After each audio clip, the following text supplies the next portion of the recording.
Nous l'avions dit, nous sommes dans notre période de prière. Comme nous avons commencé notre période de jeûne de 3 jours. Donc, nous nous étions dit, nous allons commencer notre jeûne. On a commencé depuis hier, depuis minuit, de minuit à midi. Et nous étions en jeûne et prière. Nous étions tous en train de prier. Et à partir de minuit encore ce soir, nous allons remonter encore en prière. Et puis, nous allons jusqu'au samedi à midi, on va redescendre. Et le samedi à minuit encore, nous remontons encore pour venir finir les dimanches ici à l'église. Donc, on voulait passer notre Pâques en jeûne et prière. Donc, pour ce soir, je vais juste faire une introduction. Et demain, ça va continuer. Et le dimanche, nous allons conclure. Donc, aujourd'hui, je vais juste introduire pendant un court moment. Et ensuite, comme nous sommes en période de jeûne et prière, nous allons prier. Amen. Amen. Regarde ton voisin, dis-lui, nous sommes venus prier. Nous sommes venus prier. Oui. Bien aimé, nous sommes en période de Pâques. Bien aimé, dans le Seigneur, on a souvent l'habitude de fêter la fête de Pâques. Lorsque tu vas chez le mondain, chez le païen, ils vont te dire qu'ils fêtent la fête de Pâques aussi. Quand tu vas chez les chrétiens, ils fêtent leur fête de Pâques. Quand tu vas chez les juifs, tu vas écouter qu'eux aussi, ils fêtent leur fête de Pâques. Ce que nous devons comprendre, bien-aimés, au travers de cela, ce soir, nous allons essayer de comprendre réellement pourquoi nous fêtons cette fête de Pâques. Quelle est l'origine de cette fête? Ça vient d'où cette fête? Pourquoi nous les fêtons? Bien-aimés, ce soir, j'aimerais seulement que nous puissions mieux comprendre. Et donne-moi un bon son là. J'aimerais qu'on puisse mieux connaître la fête de Pâques pour mieux fêter la Pâques. Amen, hein? Amen. Oui, merci, Aya. Mieux fêter la fête de Pâques pour très bien le fêter. Alors, au fait, le mot Pâques au singulier, parce que lorsque tu regardes, on écrit deux fois le mot Pâques avec S à la fin, et on écrit le mot Pâques sans S. Amen. Hein? Alors, le D, Pâques sont Pâques. Mais la différence se situe au niveau de l'S. L'autre est au pluriel, l'autre est au singulier. Amen. Hein? Les deux sont de fête de Pâques. Alors aujourd'hui, nous voulons connaître l'origine et la signification de cette fête qui est à la fois juive et chrétienne aussi. Alors, d'où vient la différence entre la Pâque juive et la Pâque chrétienne? Amen. Hein? Alors, le mot Pâques au pluriel que nous voyons avec S, ça c'est pour le juif. C'est une fête religieuse, ça c'est la fête. Mais la Pâques sans S, ça c'est notre Pâques à nous en tant que chrétiens. Amen. Hein? Alors les deux fêtes se célèbrent. Alors la Pâques sans S, la Pâques juive, lorsque Joseph s'est retrouvé en Égypte, il est allé avec toute sa famille là-bas. Il est arrivé que il était tellement aimé par le roi leur avait donné une terre. Il a dit, toi et ton peuple, Joseph, tu es quelqu'un que j'aime beaucoup. Je vais vous donner une terre où vous allez habiter, toi et tes frères et ton peuple. La terre là où le roi leur avait donné pour qu'ils aient habité, cette portion de terre, on appelle ça Gozen. Gozen, on entend souvent Gozen.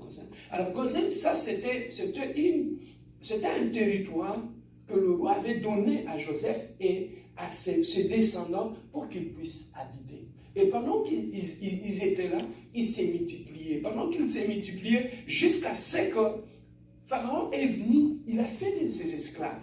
Ils ont commencé à travailler pour Pharaon. Ils ont commencé à construire de pyramides que vous voyez. Ils travaillaient comme des malades. Ils étaient esclaves en Égypte. Et ils commençaient à se multiplier. Et ce peuple, dans cette souffrance, avait commencé à crier vers Dieu. Il a compris que nous sommes ici, nous sommes en train de souffrir. Mais nos ancêtres, ils nous racontaient qu'ils avaient un Dieu. Ils nous racontaient qu'il y avait un Abraham. Ils nous racontaient qu'il y avait un Isaac. Ça, c'était nos ancêtres. On nous parlait de nos ancêtres. Mais on nous disait que nos ancêtres avaient un Dieu. Alors, dans cette souffrance, Israël se souvenait qu'il y avait un Dieu. Ils ont commencé à crier vers l'Éternel, le Dieu de leurs ancêtres. Le Dieu d'Abraham, le Dieu de Moïse, parce que Dieu, à ce moment-là, il avait fait alliance avec leurs ancêtres. Bien aimé, c'est tout simplement pour ouvrir une parenthèse, pour nous dire que l'alliance que tu fais avec Dieu aujourd'hui, tout ce que tu fais avec Dieu aujourd'hui, bien aimé, ne tombe pas dans l'eau. Demain ou après-demain, tes descendants vont bénéficier de ta relation, de l'alliance que tu as fait avec Dieu. Raison pour laquelle tu vas trouver d'autres enfants. Papa Koufa, maman Koufa, Batkala Morphelin. Mais pas Nawana. Pourquoi ils sont bénis? C'est les œuvres que leurs parents avaient fait par rapport à Dieu. Et Dieu lui-même, il dit dans sa parole, réveille ma mémoire. Amen. Amen. Hein? Donc lorsque Dieu, en lui, il a ce que nous appelons un cahier de souvenirs. Tout ce que nous faisons pour Dieu, il inscrit cela dans un cahier. Mais voilà pourquoi, bien aimé, à chaque fois que tu as un problème, Dieu jette un coup d'œil dans le cahier de souvenirs. Et il voit le bien que tu as fait. Et en voyant cela, en se souvenant de tout ce que tu as fait comme bien pour lui, il peut faire du bien à ta descendance. Amen. Hein? Il peut faire du bien à ta descendance. C'est comme ça aussi que Abraham, qui avait marché avec Dieu, à cause de sa fidélité à Dieu, lorsque Dieu lui avait demandé, donne-moi ton fils, ton Isaac, Abraham était toujours prêt à obéir à Dieu. Il était toujours prêt à donner à Dieu ce que Dieu lui demandait. Et tout cela touchait le cœur de Dieu. Tout cela poussait encore Dieu à l'aimer. Bien aimé, plus tu es fidèle à Dieu, plus tu plais Dieu, plus tu fais du bien à Dieu, plus Dieu trouve le plaisir dans ce que tu fais dans ta vie, plus Dieu va continuer à t'aimer. Amen. Hein? Amen. Plus Dieu va continuer à t'aimer à cause de ta conduite devant l'Éternel des gloires. Amen. Hein? Amen. Alors, tout le bienfait que tu fais dans ta vie, Dieu les inscrit dans un cahier de souvenirs. Même quand tu nettoies l'église, Dieu l'inscrit dans un cahier de souvenirs. Donc tout ce que tu fais dans ta vie reste inscrit dans un cahier de souvenirs. Et Dieu, le seul fait qu'il avait marché avec Abraham, à cause de la fidélité d'Abraham, Dieu commençait à inscrire tout ce que Abraham faisait. Et ce peuple-là s'est retrouvé en captivité. Et là, dans la captivité, la souffrance était là. Ce peuple a commencé à crier. Pendant que ce peuple avait commencé à crier, ils ne connaissaient plus à qui s'adresser parce qu'ils étaient esclaves. Ils n'avaient plus d'avenir. Mais pendant que ce peuple était en train de crier, les yeux de Dieu ont commencé à parcourir jusqu'à tomber sur le cahier des souvenirs. Il a vu que ce peuple avait des ancêtres. Les ancêtres étaient Abraham. J'ai marché avec Abraham. Abraham était fidèle à moi. Il s'est souvenu de son alliance avec Abraham. Il a dit, je vais descendre. Je vais délivrer ce peuple. Je ne vais pas leur laisser dans la souffrance. Voilà pourquoi, bien aimé, tout ce que tu fais dans la vie pour Dieu, fais du bien. Fais du bien à Dieu. Tout ce que tu fais, il y a un cahier de souvenirs dans lequel Dieu inscrit tout ce que tu fais. Même pas aujourd'hui, même demain, tu vas être face à un problème. Mais à cause de ce que tu fais pour ton Dieu, à cause de ce que tu avais fait pour ton Dieu, Dieu peut se souvenir de cela. Et tu es béni. Dieu peut se souvenir même de tes enfants et te bénir. Vous savez, il y a une église aux États-Unis. Cette église-là, les gens ont construit. Ils ont construit l'église. Et derrière l'église, ils ont fait comme une sorte de stèle où tous ces gens qui ont contribué, ils ont écrit leur nom. C'est comme une sorte de pierre de rocher. Ils ont écrit les noms des gens qui ont contribué. Et la première promotion qui avait construit cette église, la plupart étaient de vieux, ils étaient tous morts. Mais maintenant, ceux qui continuaient à œuvrer dans l'église, c'était leurs petits-fils. Mais maintenant, qu'est-ce qui est arrivé? À chaque fois qu'ils avaient un problème, ou il n'a pas du travail, ou il n'a pas quelque chose, ils allaient derrière l'église. Ils se mettaient à genoux, ils mettaient leurs mains sur les stèles, sur le nom. Ils voyaient le nom de son grand-père ou de sa grand-mère. Il mettait sa main là. Il dit, Seigneur, souviens-toi de ce que ma grand-mère avait fait dans cette église. Et Dieu étant un Dieu qui se rappelle de tout le bienfait qu'on fait pour lui. Et Dieu bénissait ces gens-là.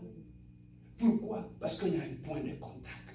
Papa, même qu'au Sambela, quand nous prions, lorsque nous prions, bien-aimés, ta prière s'appuie sur quoi? Vous savez, il y a une femme dans la Bible du nom de Dorcas. Cette femme, elle n'était pas riche. Elle n'était pas prédicatrice à l'église. Elle n'était pas intercesseuse à l'église. Elle n'était pas modératrice à l'église. Mais cette femme, avec le peu qu'elle avait, elle construisait de petits habits pour de pauvres qui étaient à l'église. Elle habillait les pauvres qui étaient à l'église. Elle achetait des chaussettes pour des pauvres. Quand il voyait quelque chose, il ne demandait pas. Il achetait de petites choses. Il l'amenait tout le temps à l'église. Et bien aimé, cette femme était morte. Et en mourant, les gens de l'église, les pauvres commençaient à pleurer. Il dit, mais cette maman, c'est elle qui nous aide. Cette maman, c'est elle qui nous aide à payer les Minerval. Mon enfant n'avait pas des habits. C'est elle qui avait acheté les habits pour mon fils. Il dit, non, on ne va pas laisser ça comme ça. Ils ont pris des habits, de chaussures, tout ce que cette femme leur avait offert comme cadeau. Ils étaient venus avec ça dans les temples. Et là, pendant que le corps de cette femme était inerte, ils ont pris ses habits, ils l'ont levé. Ils ont montré à Dieu. Il a dit, Seigneur, regarde, c'est que cette maman avait fait pour moi. Je refuse qu'elle soit morte. Et Dieu a vu cela. Dieu a dit non. Je vis le larme de mon père. Cette femme a été ressuscitée. Non pas parce qu'elle était pasteur, non pas parce qu'elle était intercesseuse, non pas parce qu'elle était diable dans son église, mais à cause de ses bienfaits au milieu de son peuple. Le bienfait parle. Bien aimé, les œuvres que nous faisons dans la vie, ça nous suit partout. Et ça crie. Tu peux faire du mal à quelqu'un, mais cette personne-là dans sa vie, il a tellement posé des actes devant Dieu, que ces actes crient devant Dieu. Même si tu veux lui faire du mal, ça va échouer.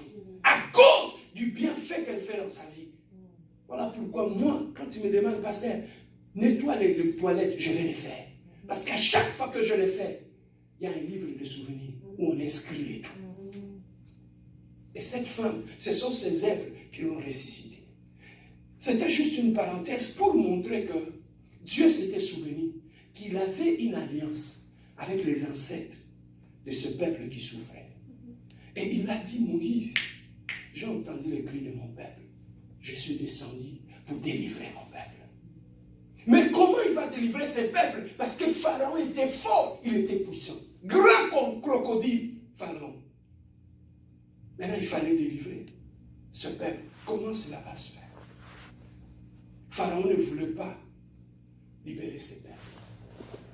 En refusant de libérer ses peuples, bien aimé dans le Seigneur, Dieu, vous devez chercher des stratégies pour libérer son peuple. Il a envoyé Pharaon. Moïse va dire à Pharaon de libérer mon peuple. Pharaon dit non, je ne vais pas libérer ces peuples. Dieu dit, hein? Ces peuples est mon peuple. Toi, tu ne veux pas libérer ces peuples. Tu vas voir. Dieu commençait à frapper les peuples d'Israël. Il y avait les 9 plaies. Il a commencé à frapper. D'abord, il y avait des sauterelles partout dans la ville. Pharaon s'entêtait toujours. Il a commencé à frapper. Il y avait des plaies. Tout le monde avait des plaies sur le corps. Tout le pays était malade. Pharaon s'entêtait. Jusqu'à ce que Dieu a dit non, non, je vais commencer à tuer maintenant le premier fils de toutes les familles de l'Égypte. Et ça, c'était le 9e coup que Dieu donnait. Mais pendant qu'il donnait ces coups-là, Dieu préparait déjà la sortie du peuple d'Israël. Il a dit, pour préparer la sortie, moi je vais frapper encore. Mais j'ai peur que ce peuple, comme il est au milieu, le peuple juif, comme ils sont au milieu de ce peuple égyptien, j'ai peur que quand je vais frapper ces peuples, que mon peuple aussi soit frappé. Mais maintenant, pour épargner mon peuple, je dois faire quelque chose. Il a demandé au peuple d'Israël, vous allez prendre l'agneau, chaque famille, vous allez tuer l'agneau. L'agneau que vous allez tuer, vous allez prendre son sang, vous allez mettre sur les lintons de vos portes, comme en haut de la porte là. Sur chaque porte d'entrée, vous allez mettre du sang. Lorsque l'ange viendra pour frapper ces peuples, là où il trouvera du sang, il n'entrera pas. Pour tuer les premiers fils dans chaque famille, il y avait du sang sur les lintons. Mais vous prenez le sang, vous mettez sur les lintons. Mais l'agneau que vous allez égorger, avec lequel vous allez utiliser le sang pour mettre sur les lintons, cet agneau-là, vous allez le couper en morceaux. Vous allez le manger. Vous allez manger cela dans son entièreté. Et en mangeant l'agneau dans son entièreté, vous allez le manger aussi avec des herbes amères. Pendant que vous serez en train de manger, vous allez le manger avec des herbes amères. Mais comme vous n'aurez pas le temps de préparer, vous allez manger du pain non levé. Vous allez le manger avec l'agneau. Pendant que vous serez en train de manger, vous allez vous habiller pour être prêt à partir. Parce que quand je vais frapper, vous allez partir. Mais vous devez manger. Et pendant qu'Israël était en train de manger, ils ont mis du sang sur les lintons. Quand ils ont fini de manger, l'ange de la mort est venu. Il a commencé à frapper. Pendant qu'il était en train de frapper le peuple égyptien, à ce moment-là, Israël s'est levé. Ils ont commencé à partir. Pendant qu'ils partaient, ils ont pris le chemin vers la mer Rouge pour partir. Et Pharaon, on lui est venu lui dire, ce peuple commençait déjà à partir. Pharaon a pris son armée, ils ont commencé à suivre le peuple d'Israël jusque devant la mer Rouge. Et devant la mer Rouge s'était ouverte, le peuple d'Israël est passé. Et Pharaon et son armée, ils sont restés coincés dans les eaux et ils sont morts. Mais pourquoi tout cela, c'était significatif? Tout cela, c'était l'ombre des choses à venir que Dieu voulait faire dans le Nouveau Testament. Donc, Dieu, dans l'Ancien Testament, il était comme un pédagogue. Tout ce qu'il préparait, tout ce qu'il planifiait à accomplir dans le Nouveau Testament, il était en train de le manifester d'une façon un peu imagée, pour faire comprendre au peuple d'Israël que l'agneau que vous êtes en train de manger aujourd'hui, cet agneau-là, c'est Jésus-Christ. Amen. L'agneau, vous avez pris son sang. Ce pays était sous la condamnation de la mort. Mais à cause de toutes les maisons où ils avaient mis du sang de l'agneau sur les laitons, ces maisons-là étaient épargnées. À cause, nous étions morts dans le péché. La Bible dit, le salaire du péché, c'est on ne connaissait pas Dieu. Nous tous, nous étions condamnés par les péchés. Mais pour que nous soyons sauvés, comme Israël, avant qu'il soit protégé, l'agneau doit mourir pour qu'on puisse utiliser son sang et protéger le peuple d'Israël. Mais nous étions morts dans le péché. L'homme était perdu. Le premier Adam avait échoué. L'homme était perdu. Mais Dieu était en train de chercher comment je vais sauver l'homme. Mais comme Israël, il devait tuer l'agneau, utiliser son sang pour se protéger. Mais nous, Maintenant, on devait utiliser Jésus-Christ. Voilà pourquoi, quand tu le regardes dans le Nouveau Testament, on l'appelle l'agneau de Dieu. Cet agneau qui a été immolé, c'est celui-là qui nous a sauvés. Mais pour qu'il soit sauvé, bien aimé, le sang doit couler. La Bible dit, sans l'effusion du sang, il n'y a pas de pardon des péchés. Parce que lorsque Dieu regardait l'homme qu'il avait créé, il voyait la mort. Parce que l'homme avait péché. Il avait désobéi à Dieu. Mais comment je peux sauver cet homme? Voilà pourquoi ce jour-là, quand tu lis dans l'Apocalypse, où on nous dit ce jour-là, Dieu a vu, il n'arrivait plus à collaborer avec l'homme. La relation entre l'homme et Dieu était coupée. Mais maintenant, il fallait que l'agneau puisse mourir pour que cette relation soit restaurée. Mais qui devait venir mourir à la croix comme l'agneau et prendre la place de l'homme? Les anges, ce jour-là, la question avait été posée au ciel. Les anges ont refusé. Les 4 vieillards, personne n'a accepté. Les 4 êtres vivants, personne n'a accepté. Il y avait un silence total au ciel. L'homme était perdu. L'homme sur la terre, il était perdu. Mais qui devait venir mourir à la croix? Mais ce jour-là, Jésus-Christ, il a levé sa main. Il a dit, Père, envoie-moi. Je vais aller mourir. Ce que Jésus-Christ avait fait à la croix, si je vais le contextualiser, comment je peux l'appliquer? Il y avait un garçon, ils sont allés avec les amis boire. Ils ont bu de l'alcool. Maintenant, après avoir bu de l'alcool, ils rentraient. Sur le chemin, il a déposé ses amis chez eux. Et comme lui le conduisait, il était saoul. Il a rencontré un monsieur sur son chemin. Le monsieur a dit, est-ce que tu peux, il faisait sur l'autostop. Il a dit, est-ce que tu peux m'emmener au village qui vient avant là? Le garçon a dit, monte papa. Le monsieur est monté dans la voiture. Lui, il conduisait. Arrivé dans une sorte de bifurcation, il y avait un enfant, un jeune adolescent, qui sortait. Vous voyez là où il y a de barres sur le chemin, là où on traverse. Il y avait un adolescent qui traversait, et comme, vous savez, quand tu as pris de la bière, tes réflexes, ça baisse. Ton corps réagit en retard, parce que tu es sous l'alcool. Et il a réagi en retard, il a vu le petit, mais il était en retard. Il a balayé le petit. Le petit sur le champ était mort. Quand il a arrêté l'auto, il est descendu. Quand il est descendu, le seul fait que vous regardez le petit qui était sous le plancher qui était mort, le sang giclé de sa bouche avait fini par salir tout le chandail que le garçon avait pris.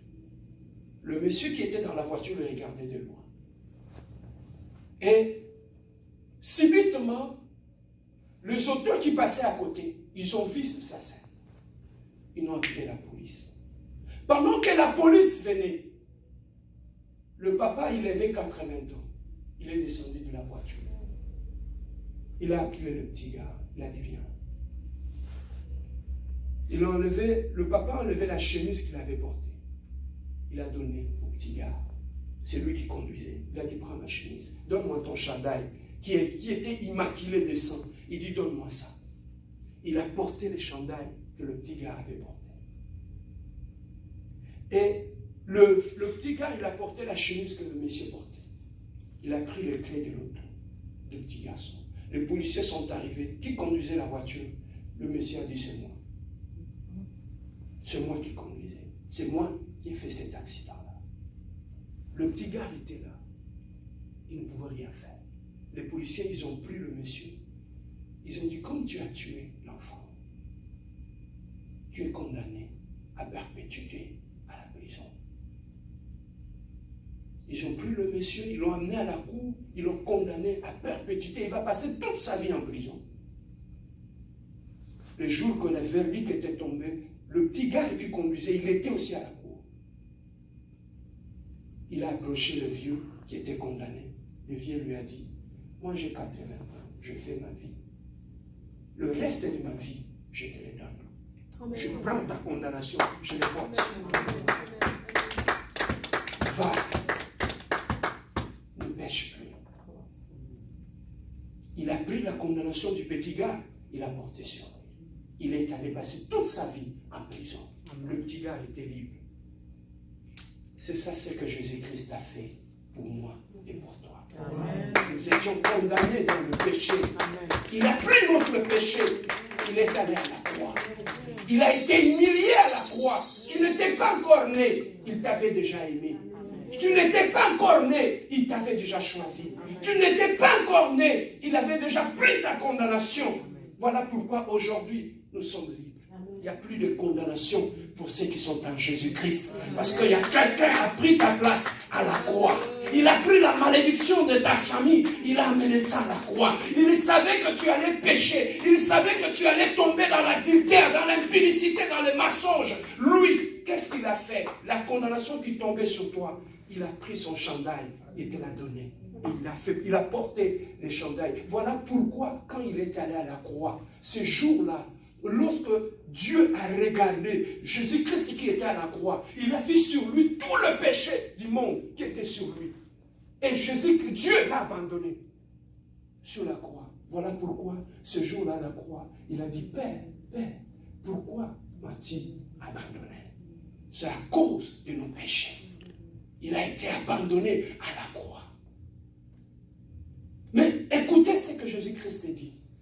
Dans la souffrance, dans l'agonie, il est arrivé à trouver la force.